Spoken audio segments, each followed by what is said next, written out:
Guys, we are back yet again. Consistency is key, and we got the keys to success. It's your boy EE. My man's always joining me, Light and Cosmos. And, a lot has happened since the last podcast. Let's keep it a buck. Most importantly, you guys got washed at Collision. Now, I say that because allegedly, Light was going to win the thing and Cosmos was going to qualify for Summit. So, boys, what the hell happened? All right. Well, first of all, you got it mixed. Light was gonna throw for me, and then I was gonna win because you threw for me. All right. So, but you can start. Light. What actually happened that weekend? Okay. Well, before we start, let me pat myself on the back real quick. Episode 2 of the podcast. Consistency is key, and I'm not known for consistency. So, True. And anything else out of Smash? Yep, I feel pretty good right now. The only thing I'm consistent at is Smash and oversleeping. So I'm pretty happy.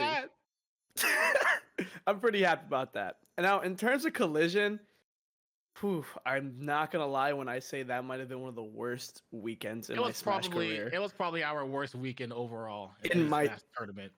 In my Smash career, even counting Smash 4.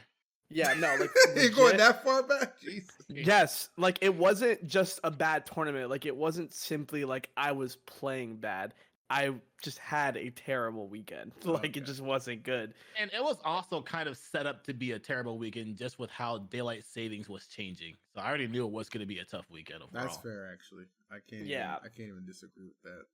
Yeah. So let's start off with the fact that outside of the tournament, what happened there?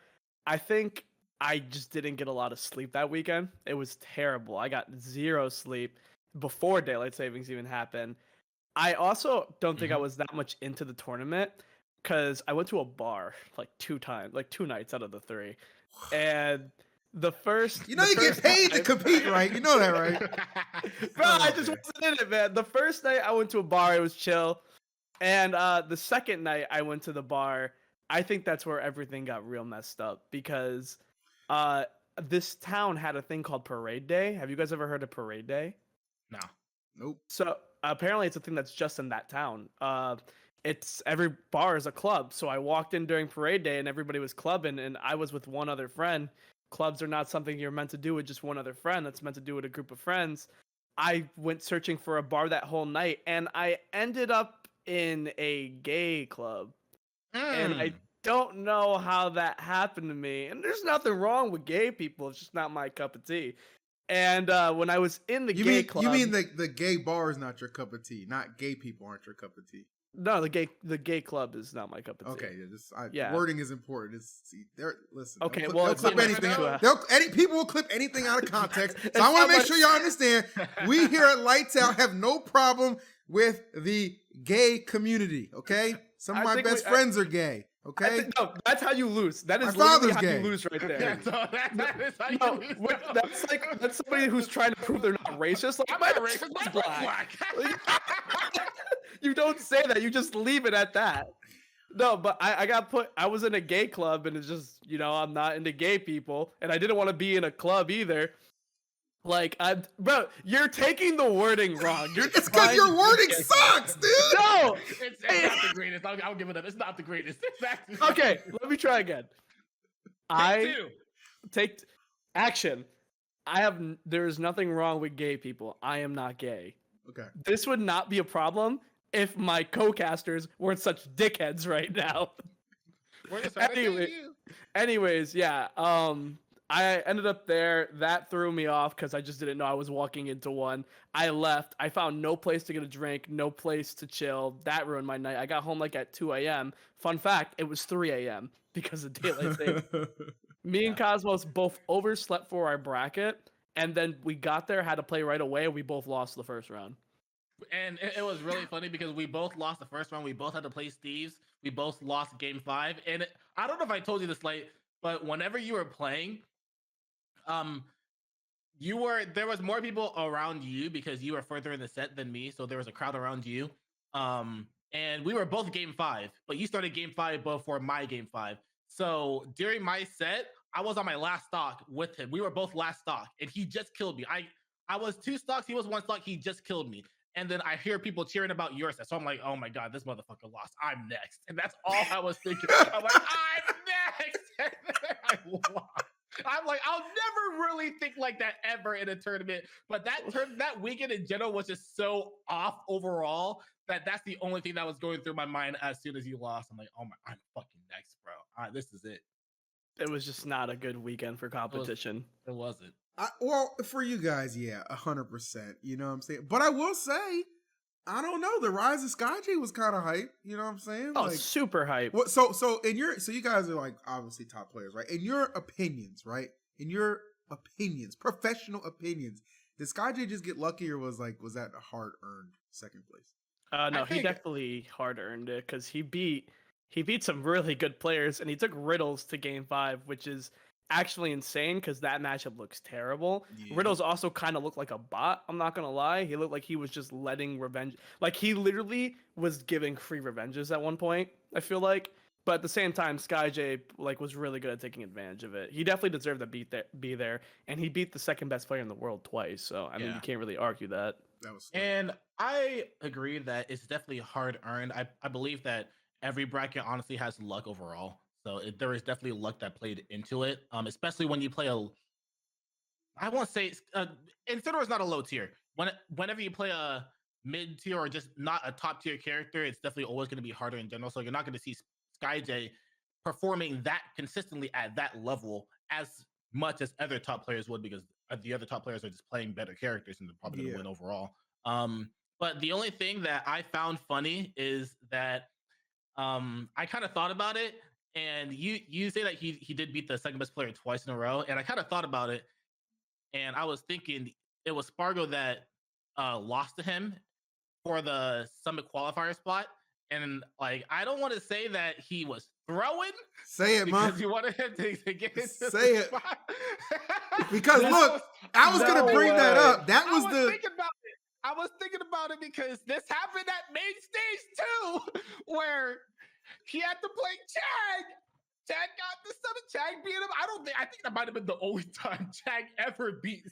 Chag ever beat Spargo in bracket. I love the conspiracy because that's why I asked about the luck thing, because I saw people talking about it on Twitter, like, did Spargo let him win or not? I was like, I don't know, but you just brought up that Chag thing. I had forgotten about that. Yeah, I'm just saying, like, Mexico Pride. I know all the Mexican players are very close to each other, and they're always supportive of each other. It's just, I'm not saying that it's what happened. I'm just saying it may be a coincidence that another Summit qualifier, Chad got into Summit by beating Spargo when Spargo was on his dominant climb. Spargo's beating him every single time with Pyramithra. And then here, Chad lost twice to Skyjay's Incineroar. Skyjay's really fucking good. Skyjay's really fucking good. This is so but fucked Spargo up. was Illuminati, really baby. Illuminati Spargo was really fucking good. Okay. Time out. Do you think Spargo just took a look at the bracket? He saw Light, MK Leo, and Tweak on losers bracket, and he was like, That's "Damn." What I was saying too. He's like, "Damn. Maybe it will be believable if I bust in this tournament. You know, these guys are already losers. I might as well blend in a little, you know." He saw Spargo drop down. I mean, he saw Skyjay drop down to the losers bracket. He's like, bro, I already threw once. I really had to throw again. Like, come on, man. Give your boy a shot, man, every time. Can you imagine Spargo's just in the bathroom? He's just in the bathroom raging when Riddles beat him. He's like, bro, I just threw the whole tournament for you. What are you doing?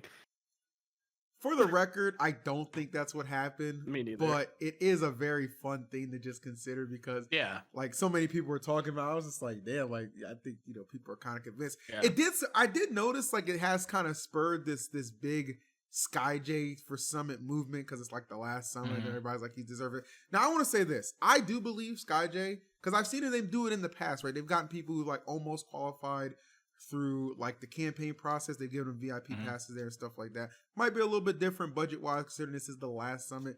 But to all the Skyjay supporters, I want to just say this to you, okay? Because I'm a Skyjay supporter too. Dude, dope. Besides being a Steeler fan, but that's a whole different topic.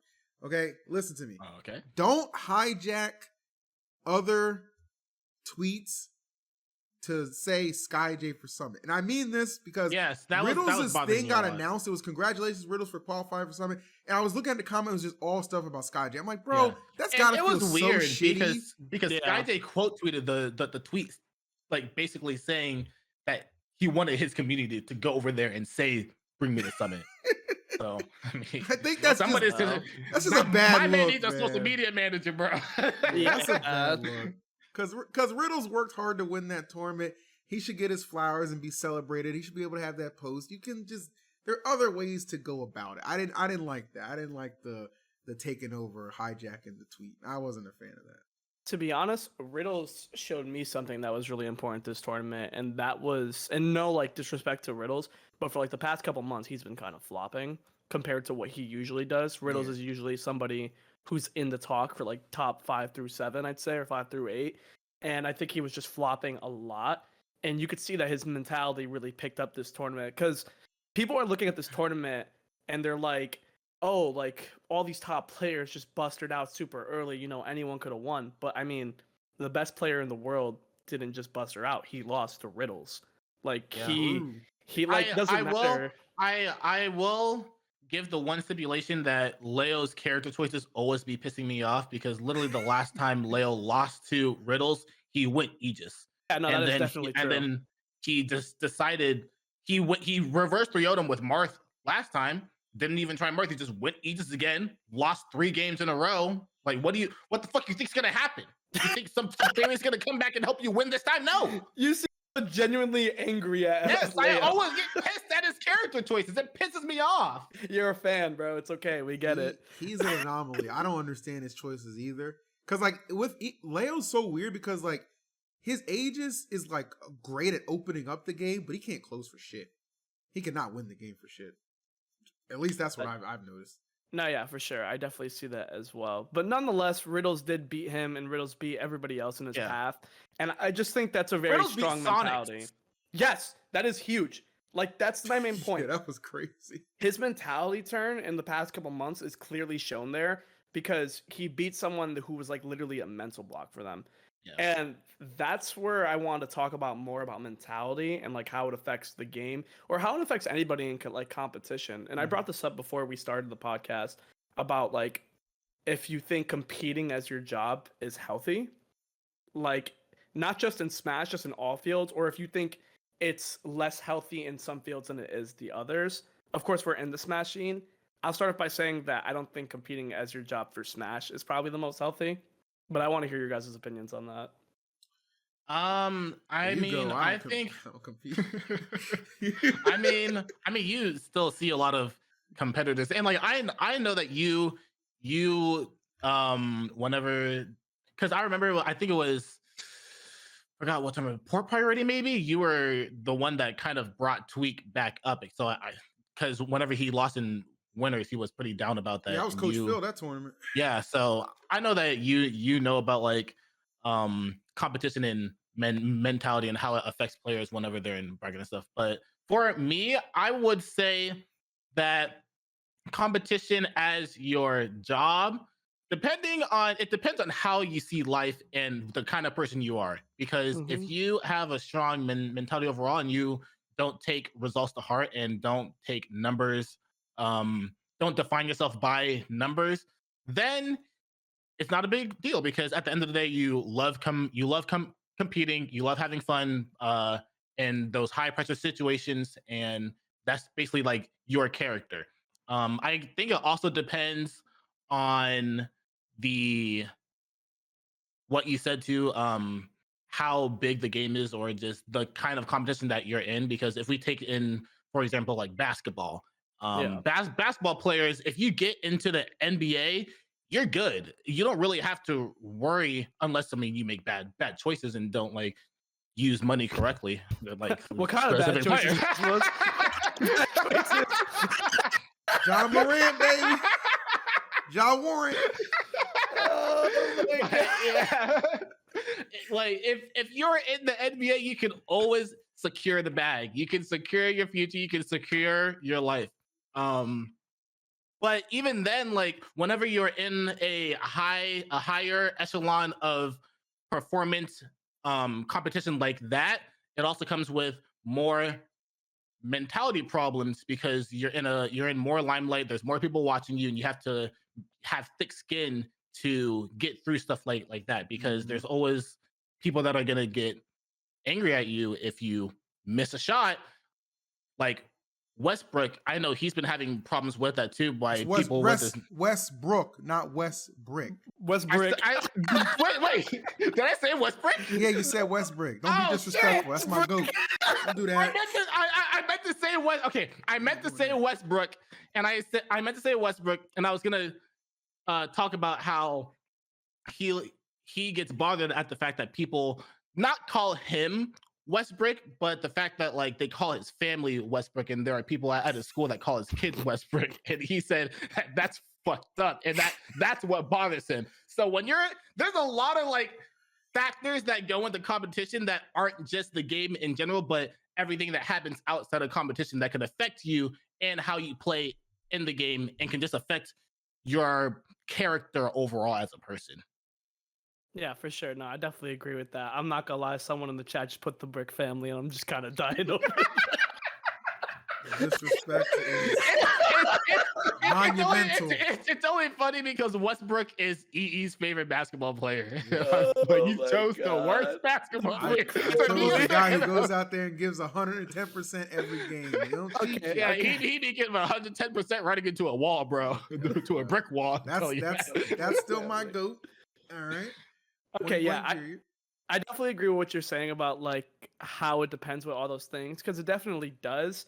I think more in the Smash scene, I think it's very stressful depending on who you are, because you don't really have a career unless, like, again, you don't really have a career in Smash unless you do content for most people. That's the genuine thing. That's like the general thing that you are told when you're rising to the top.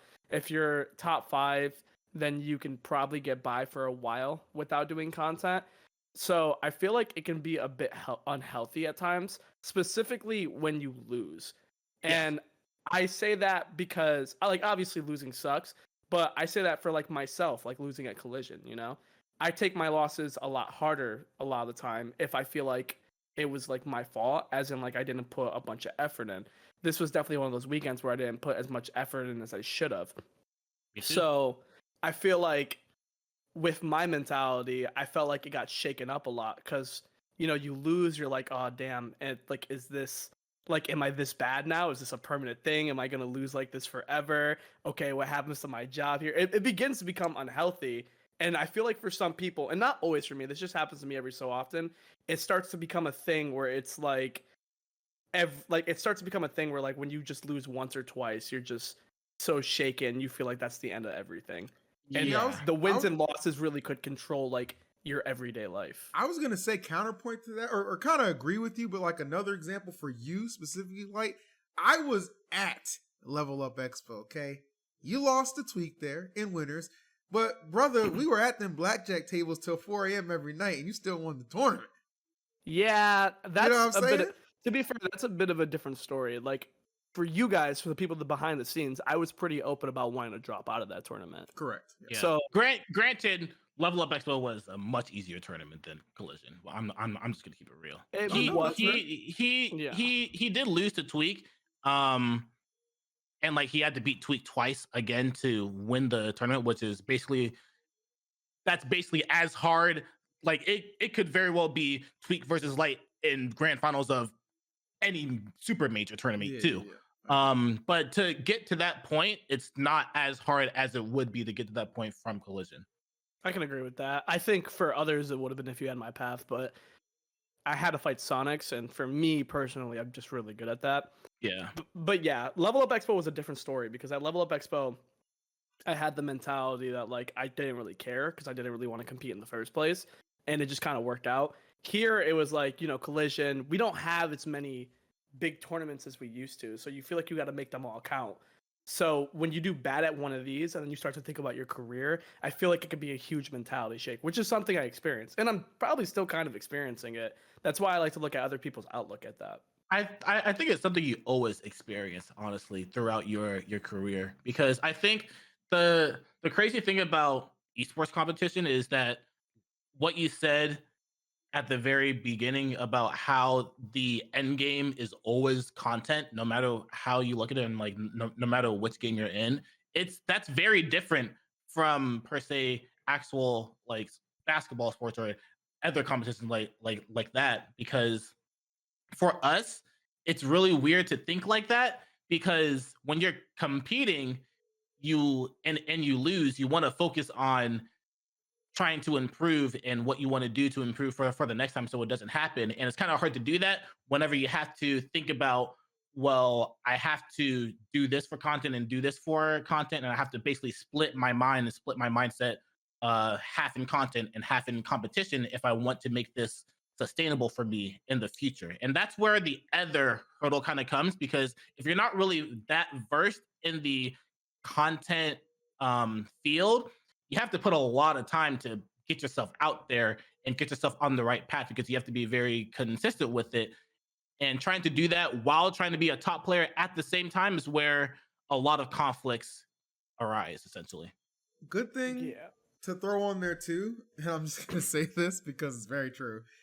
Content, yes, in this space, content can be king along with playing. But I'm saying some of you top players or whatever, y'all don't have personalities, okay? So your don't put me in that category. Your content's gonna be dick. It's gonna be dog shit. So what you should be doing is making sure that you have some sort of education or schooling too, okay? And I know it's not the nicest thing to say, but it's true. It's like talking to a fucking brick wall with some of these people. And I like them as individuals, but I can't ever imagine I'm not gonna call anybody out. I don't want to be that guy. I can't ever imagine some of these guys like doing even like reacting to the saltiest moments in Smash. Just like, oh, well that just wasn't very nice. It's unfortunate. Magma. That'd be better. That'd honestly be better. No, you're completely right about that. Balancing the two could be really hard. I think this isn't much talked about either. Phil, you are kind of in that competition battle as well, even though you don't really see yourself as it. You're probably more settled now because people see you as a top commentator. But we've all talked to like commentators like TK, Coney, you, and Charles. Mm-hmm. Being a top commentator became a battle before you were there. Like the amount of this is very overlooked in the community and nobody talks about this. The battle to being a top commentator is so hard because there are so many commentators. And it's so solidified now, but the things that they had to do or the tap dancing they had to do to get there is actually crazy. So I actually would say you are part of that competition. It was just different for you. Yeah, for sure. It's honestly, in some aspects, can be more mentally draining than being a top player because of what you have to do to get to that level. Yeah. Dude, just like the thing for me personally, like, and yeah, like I know artists and controller modders, like there's a whole bunch of people who do that, so that's competitive field too for sure. I saw that comment. But for me, like commentary, like I don't want to go on like a long story about this, but grinding for commentary back in the day was so much shittier than what it is now. Like I noticed there's just so many people who are just like after like 6 months to a year of like, you know, hard work or whatever and being consistent, that's really good. But dude, we were like we would just like drive from like Maryland to Ohio. We would have like literally no money. You had to put like 6 to 7 people in a hotel room. I remember for a K-Tar, I slept in a tub and then I got woken up because somebody wanted to take a shower, which surprised me in that sense. What anyway. But nonetheless, of course it was a K-Tar. You know what I'm saying? Yeah, of course, right? Like, dude, like you new commentators have no idea how easy it is for you now. How much work niggas like me did making this shit a reality, okay? I'm just saying, bro. And I love all my casters because obviously I don't want to do this forever. I love Smash, but I'm not gonna do it forever. But like, dude, I'm telling you, if you guys knew what y'all know about a freaking snowstorm locking y'all in a hotel? What y'all know about toilets, you know what I'm saying, being clogged, niggas in the corner shitting in towels and throwing it out the window, bro, because they had to go. What y'all know? You don't know, bro. The stories I could tell you new niggas who are complaining, oh man, top 48 block instead of top 60. Shut the fuck up, okay? Take that block and do your best, man, and put it on a reel and someone hear that bullshit, bro. Everybody wants a tap dance. handout. You niggas don't know how to work. You don't know what it was like in the trenches. That's And one of guess the what? things- And guess what? We did all that for maybe $75 for a weekend. Stop talking to me, bro. Phil was in the bathtub. They woke him up. He was like, "Feel free to fap." Hey, look, man, I can roll over. It don't bother me. I can roll over. Just watch the splash zone. That's all. Watch the splash zone. Yeah, it's kind of crazy because I'm not that I know like some of the ins and outs of what goes into commentary because when I lived at Loft, I lived with K Taro and he was a high profile commentator back then too. So I know about, and he was in the community for a very, very long time too. So he was one of the people that also had to like build himself up back then and had to go through basically all of that, like going through a lot of stuff for a commentary for basically $30 essentially back then, or honestly for no money. They would always lose money.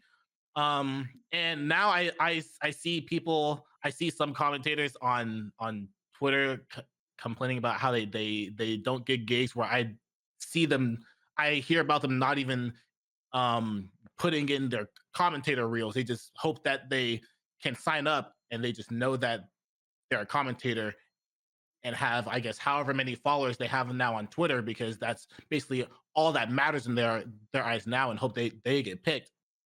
And it's just like people aren't willing to go through the same grueling grind that the commentators back then, like EE and everybody else that's at that high level now, have to go through now, because they're still willing. If it comes to it, they'll still do what they have to do to get the deals they have to get in order to commentate up there. Yeah, like I'll work for cheap like all the time. I think that's like is such a skewed perception sometimes of like top players and top casters. Like it's just like the almighty dollars, everything. Like you guys can attest. Like we've gone to events where we're just basically like, for you guys, it's like, okay, gotta win the tournament to make a profit. For me, it's just like, well, as long as I can have some housing and get paid something, I'll still go because I like to support and like hang out and stuff like that. Like it's really not all about the money. It's fucking Smash Brothers. It could never be all about the money. Let's it never will be all about the money, like, unfortunately. Come on, guys. But now we're talking about the two different paths, though. You know, we have one path that is being a top player, and then the other path is being a top commentator. And again, people look at those as two very different things. But I think when you look at commentary, you see the path that is you had to struggle very hard to get there. A lot of tap dancing, a lot of connections. But as long as you're not lazy, once you're already at the top, you can stay at the top. And you also have a good leeway to go into other games because you understand how commentating works.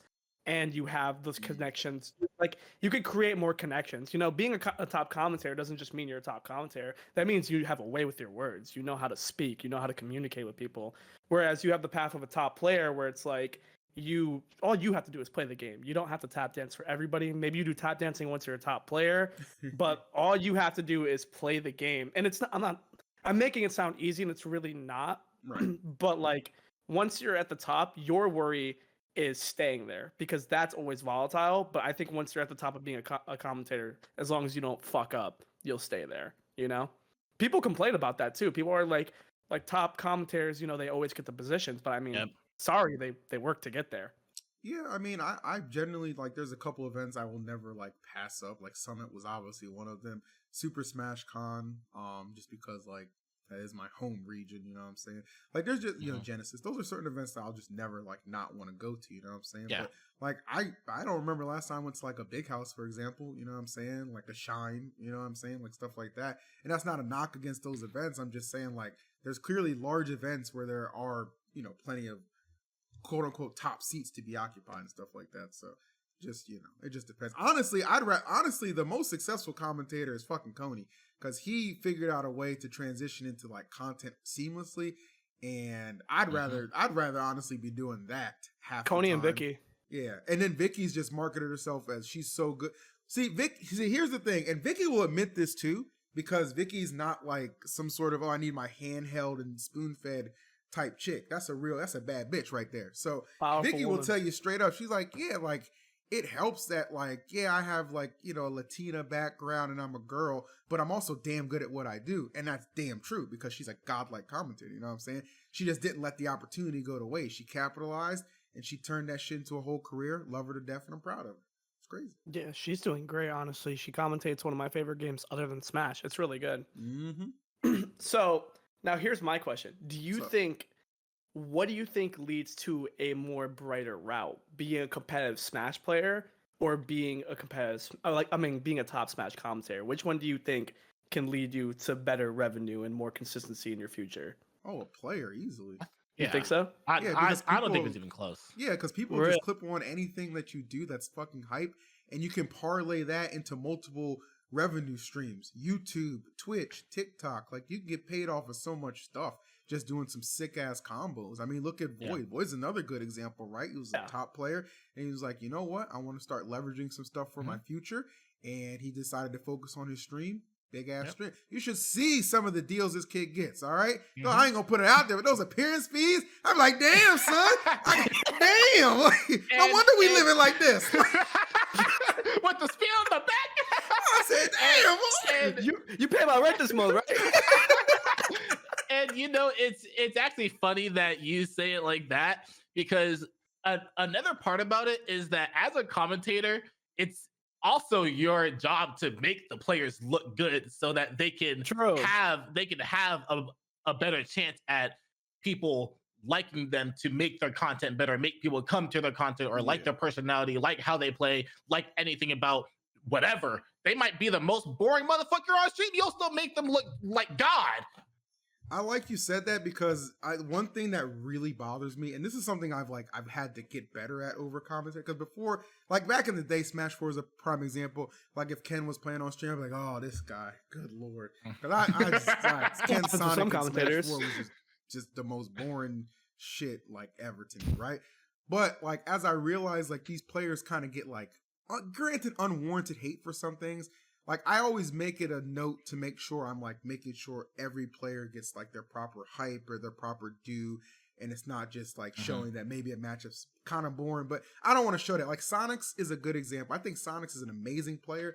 I think he doesn't deserve any of the shit that he gets. Like, it's all warranted towards Sonic hate, and it shouldn't be at Sonics, the guy. The guy is fucking dope. You know what I'm saying? Like, he's really chill. Yeah, he's a real cool dude. So when I'm commentating his match, I'm always making sure I'm trying to like elevate the real positives of it and stuff like that. Because I want people to feel good about that. I think that matters.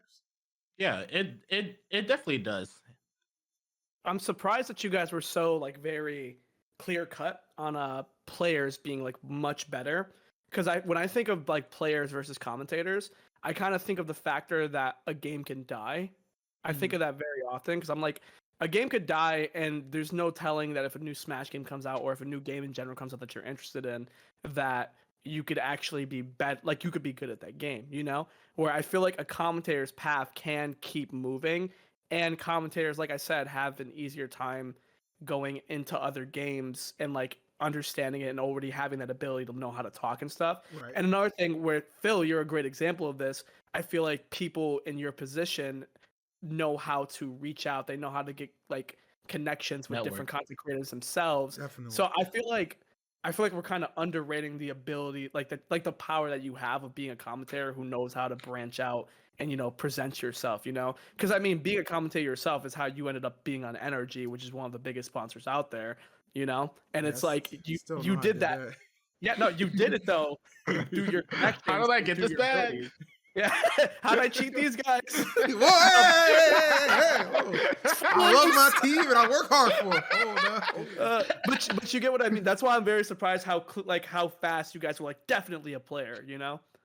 Yeah. Like I mean, for me, it's just I always see it as whenever no matter I look at it as logically there's always going to be another Smash game to come out, and you are right with theoretically on paper you never know if you're going to be good at this game forever, or you never know if you're going to be good at the next game that comes out. But the way I see it too is, as a commentator and a player, your job is to be good, look good on stream, look like you're the better player on the stream, look entertaining if you're trying to make it more have more longevity in your future, to like transfer over into content or potential deals outside of that, make people that are watching you like you. The Yeah. commentator's job is to also make the people like you, because the people are mainly generally coming to the stream for you, the players. And the commentators they're definitely needed, but they're also there like as the icing on the cake, essentially. Dang, Yeah. so when everybody hates me, it's because of Phil? I mean, I didn't say it like that, but you know what? there's two people on the mic. I'm just saying. Bro, I remember when I won my first major, Phil was like, yo, he won a major, but he didn't have a license. I'm like, bro, I got my license the week before the major. What are you talking about? I think I did say that. I was Commentators uninformed. bring me down. All I'm hearing is that commentators bring me. I just saw another one in the background. That's Chuck. Yeah. He's wandering, man. He's a nomad. He's a nomad Yeah, for sure. and it's funny because if you know the commentator and they know you, it's easier for them to make you look better too, which is one of the reasons why you were able to look Naira look very, very good, because you were very close to him and you've known him for a very long time. Easy stuff. Yeah. When you have that little bit of a personal relationship too, that definitely goes a long way for sure. It's like it can be a coin flip too. Like honestly, like if you are that top player but you're not capitalizing off of like the fact that you can be making all this good content, you're kind of throwing. Like I've seen people say, like, as good as he is and as much money as he's clearly won and accumulated from his past sponsor, MKLeo definitely throws on the content bag. We kind of talked about that last Exponentially. week. So there's always opportunities to capitalize, and you should not let them go to waste. Now, personally, one thing I wish I could do, okay, and I do me. Oh, hey, what's up? What up, Jims? Charles. Okay. All He's a right. good example of someone who was carried by another commentator. with the I mean, I look so Look He's at this carried by lighting another benefits commentator me, and another player. because I'm black. Need that. What up, Jims? Lights out, Ma. Get we out. heard you the Talking first about time, you Leo Jim. content? Yeah, we'll plug Tweet Talks later, nigga. Bye. You're washed. Damn. Chuck Nasty, ladies and gentlemen. Leo did come out with really good content with Red Bull, though. School of Smash stuff. Oh, who produced that? Me. Get out of here. You never know who's gonna show up on the podcast, folks. You see what I mean, bro? Freaking commentators and their connections. These commentating gyms just trying to take advantage of our podcast. Dude, you know what? So that actually brings up another good point. So we talked about like content and Smash stuff like that and parlay and shifting. What about the content nothing to do with gaming, right? The content that you find on good old wholesome Twitch. What about the lovely section filled with the hot tub streamers? Now, Light, I know you had some comments and concerns about that particular topic. Comments and concerns. If we wanted to crack that door open a little bit. Let me rephrase your entire thing for you. He basically just said, "What if I wanted to get someone on the podcast canceled? Who would I choose?" Now, Light, I think you'd be easier. Whoa! That's no shot. Okay, well, if we're gonna be talking about hot tub streams, which is a huge turn, but I'm down to talk about it. I don't understand it. And the reason I say that I don't understand it is because, okay, so we all know that gambling got taken off of Twitch, right? Unjustly so. Now, I want you guys are definitely more in tune with the content more than I am. So if I say anything wrong, tell me the real reason. This But part, the- I mean, it's That's all dark here. to me too. But like the impression that I'm under is that the reason that gambling got taken off Twitch is because it promotes underage. Addiction. It promotes underage people to get addicted to something, and all of their favorite content creators are doing it, and you're gonna get them addicted to spending money and losing all their money and being poor, or possibly being rich, because that's the gamble. But hey, anyways, I understand it. I like to gamble, and I still understand why that makes sense. It's a bummer because I'm not gonna lie, I would definitely do gambling streams, but it's still it still makes sense to me. Now, what I don't understand is hot tub streamers, because hot tub streamers, from what I know, not all of them, but a good amount of them probably have an OnlyFans. They probably promote their OnlyFans in some way through their hot tub streams, and they're also using their body. They're also using their body to like get more money, which go off Queen, whatever, all that stuff. But what I don't get is, in a way, you're still promoting kids to burn their money to something that you could get addicted to It's just a different type of porn, and I don't really get that. And like the hot tub streams itself is not a different type of porn. I still don't agree with the hot tub streams because you're still making underage people spend money on you, you know, in some way, shape, or form. But then you promote it to something even worse, like OnlyFans, and now they're spending even more money, and they can get addicting to fapping it off. So you still have two different things that you're getting addicted to, but one's on Twitch and one isn't. But I feel like one gets validated because it's a bunch of women doing it. And again, I'm down for everybody getting their bag. I just feel like that part doesn't make sense to me, you know? There are many amazing woman content creators out there, and even the ones who do hot tub streams are good. Like Amaranth, I'm pretty sure if she got off hot tub streams, she would still make mad bread, you know? She's a good streamer. You literally can't just use your body to make money, you know? Like you're using their body and they're smart, you know? They know what they're doing. To some degree they know what they're doing. But what they're doing is still taking advantage of underage people, you know, spending money on them. I don't get how that's any different from the gambling ban. Yeah, and it's like the only thing is I don't know if that's I don't think I would say that's their thought process, that I'm going to take advantage of underage kids to like have this gambling.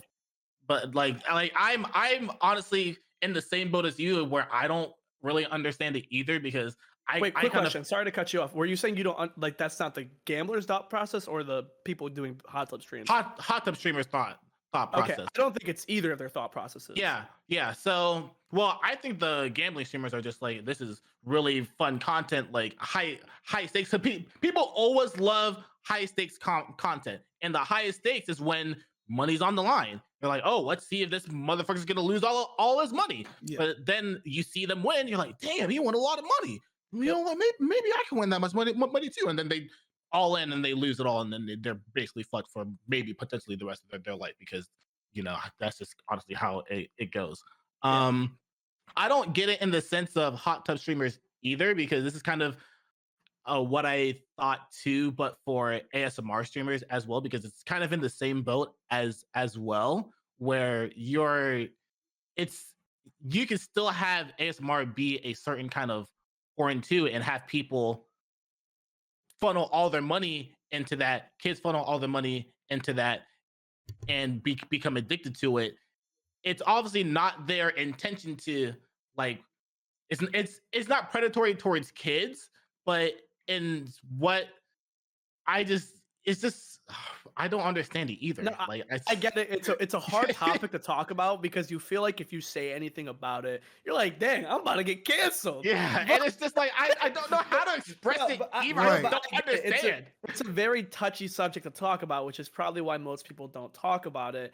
And again, I feel like people often use the excuse like go off queen or whatever. But again, I feel like these streamer girls are like, much like other ones, are very capable of making their bag doing anything else, because people just like their personalities. The body just helps a lot too. Yeah. For them, So you know? I think with both of you guys, like basically the way you described it, like of course there'll be that person out there trying to misinterpret this as, oh, they hate women and stuff like that. No, that's not the case at all. You don't hate women. You have a question regarding why like the legitimacy of hot tub streams is over certain gambling, because some gambling is still allowed on Twitch, but like I guess not like the big fun ones that people really were doing, like the slot stuff or stuff like that. Like whichever one they took down is the one that sucks. That's kind of sucked like people like train wrecks off the site, if you will, like consistently. That's why kick is like kind of a thing now.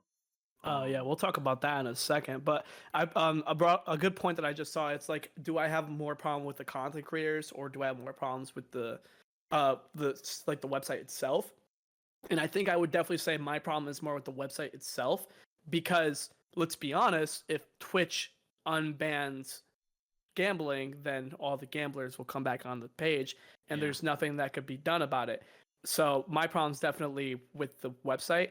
It's just like a conflict of interest. Yes, my other problem is still the reasoning too, which this could be in the people, where they're just like, again, gambling promotes underage kids spending money and getting an addiction, where I'm saying hot tub streams and promoting OnlyFans or other sexual things promote kids spending money and getting addictions. Yeah, because they can both do that.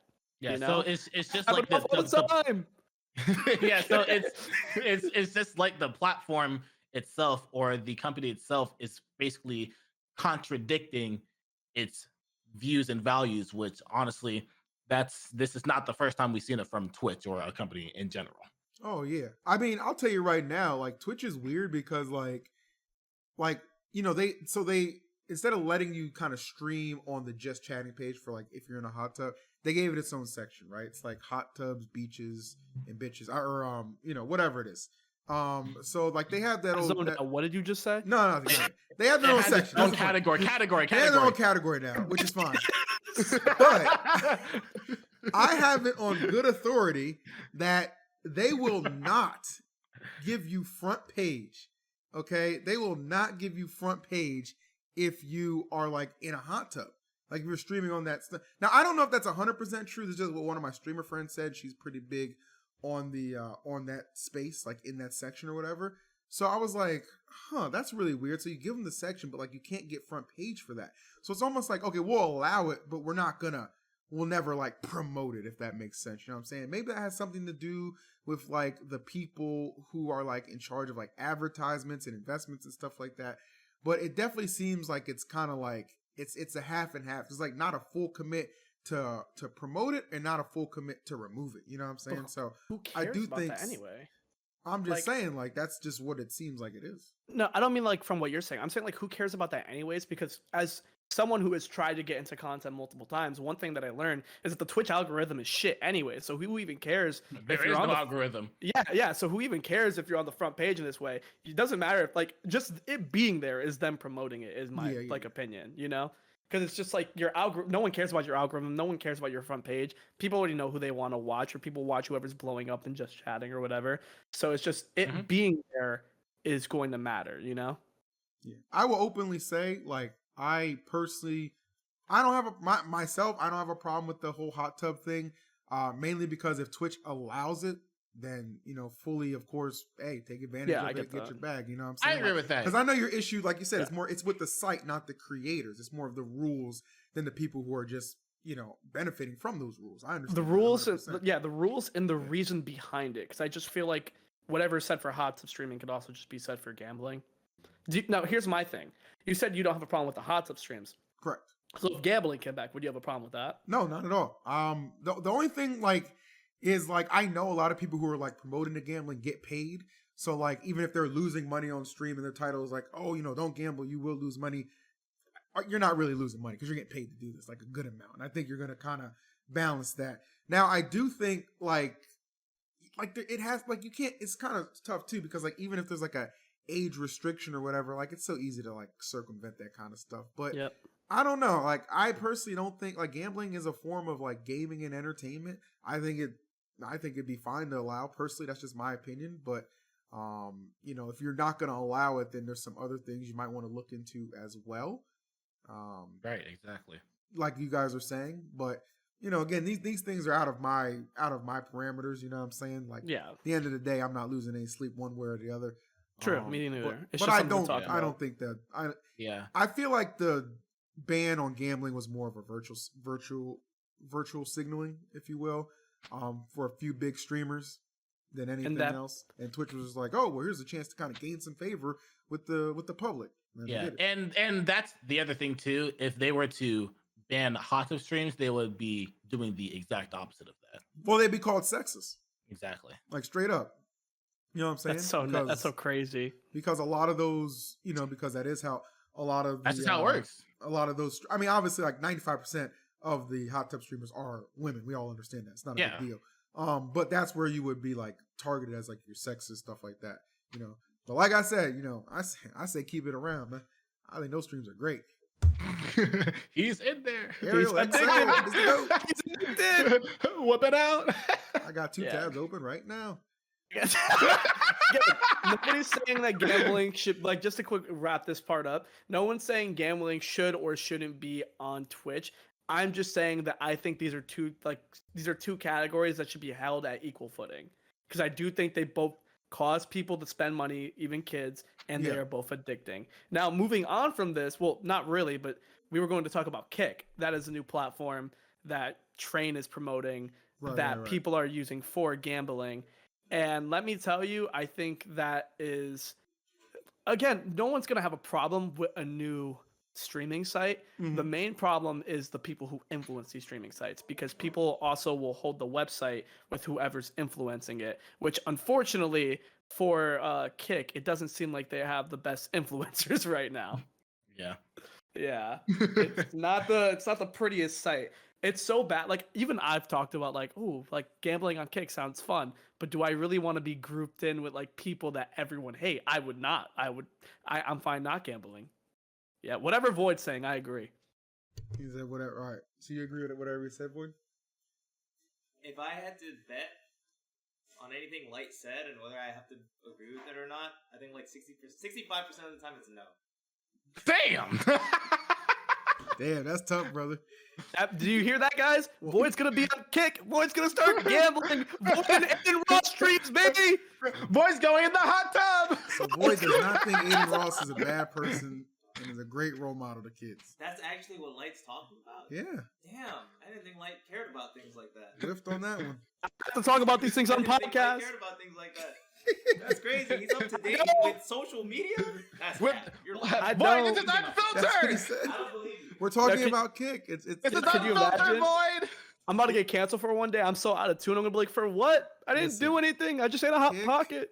Kick is going to, it kind of did what I thought it was going to do, right? Like there was like this point where it was like, yo, everybody needs to go over to Kick. It's blowing up. It's going to be the next thing. It's going to be the Twitch killer. And then like 2 weeks later, I barely hear anybody talking about it. You know what I'm saying? Like there was that guy, Heel Mike, who got a blowjob on stream on Kick. The And Connecticut Smash player? Yeah. He's the Mii player, the Mii brawler player. Yeah. And Donkey Kong, yep. Yeah, so that goes Smashers. You can go a long way, okay? Just so you know, okay. If Heel Mike can get some top on stream, there's hope for any of you. All right. He was doing pretty good for himself too. He became a Fortnite streamer, bro. Honestly, I'm not surprised he got had on stream. He literally showed up to every Smash tournament with a Brazzers hoodie on. So Go. yeah, actually, It's really funny that you mention it like that too, where you say, no matter what, people say Kick is the new platform, and then it's buzzing for a while, and then at some point, people don't really care about it like as much as they did when it first came out. Which is basically like that's the story of like how most things go, like for Smash clones and just anything in general.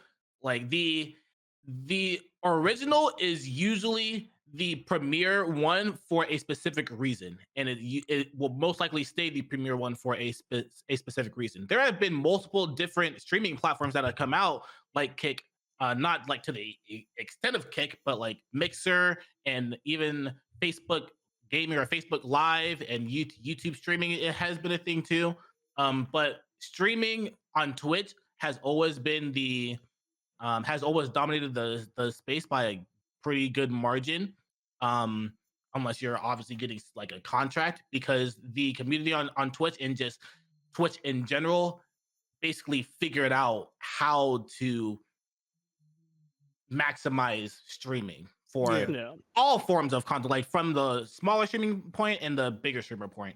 Twitch doesn't die and Twitch doesn't lose unless Amazon decides they're just going to shut down Twitch. That's what it comes down to. This is like Twitch is basically like just Walmart or Target out there. You know what I'm saying? Like they're too established to lose. It doesn't matter what other stores you put out there. Because they're still going to be shopping at Walmart and Target. That's just what it is. So is YouTube Stop and Shop? Or ShopRite? Well, yeah, because I guess Mixer would have been the Dollar Tree. So. Hey, yo. Yeah, no, they definitely are. They're like, come here for the black market. But it's come here for $1, but it's actually $1.50, and then no one wants to be there anymore. Exactly. It's like $3 there. Think it's the black market, ma. Yeah, like in that regard for sure. And I don't know, like I do believe, like I mean, for instance, like the CEO of Twitch, like earlier today, apparently he just resigned. The guy like Emmett Shears or whatever his name is. Yeah. And like people were like, oh, it's because he's so disconnected from the community. Like it was time for him to go. One of the original co-founders. Apparently he was not well liked. Like I said, there's always those timelines that have gone in different directions. We're in this timeline or a different direction than another timeline. You never know. You just never know what happens. You never know. But real talk, right. Did you guys watch the Streamer Awards? I wasn't going to talk about that. I was going to talk about Charlie versus Sneeko. Bro, I was going to say that simply because, like, Charlie didn't win an award there somehow. and I feel like That was the only thing I heard about it. Yeah, and I was just like, well, Charlie's got his own fish to fry right now. Now, this Sneeko guy, like, his whole issue is he's mad because people are making fun of him because he watched his girlfriend bang somebody else. Is that what happened? Is that actually what happened? That's what happened.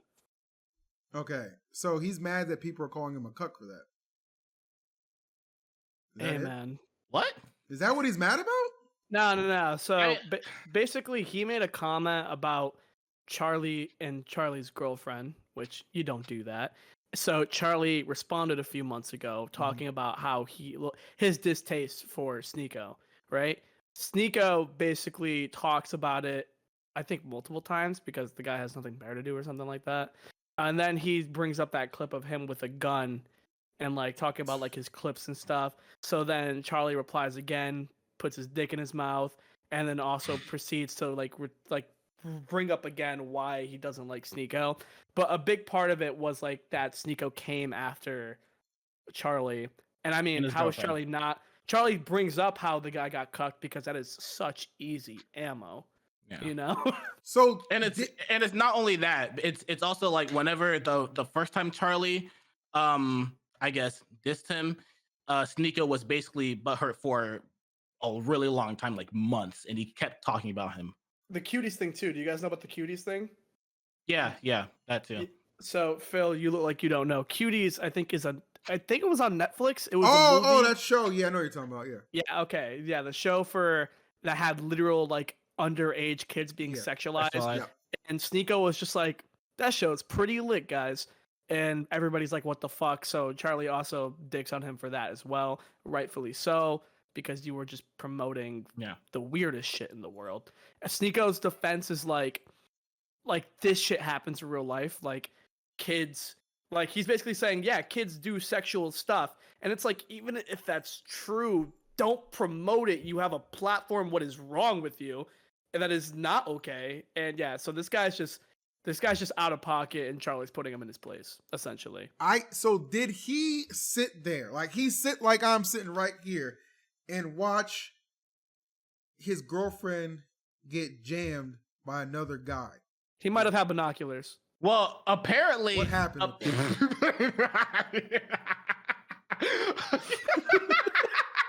He was laying in bed. He was in the bed with the dude, is what I'm being informed of. It was looking through a bush. my dude was like. It's also really funny because, his reasoning is that, that he did that. He was in the same bed as her while she was like basically having sex with another guy, and he's claiming that he's not a cuck because he was still uncomfortable with it and hated it and was getting mad because of it. He's like this. He's like this shit. This shit is the worst. Exactly. That's why I was laughing so hard when you said that. How could you do this to me? He's looking through a bush. Like, what the fuck? What the fuck are you doing? That's not even the same way I do it. I'm gonna finish it now. Don't you hate a guy who keeps you waiting? Bro, I don't know this. I'll be honest. I don't even know who the hell Sneeko is.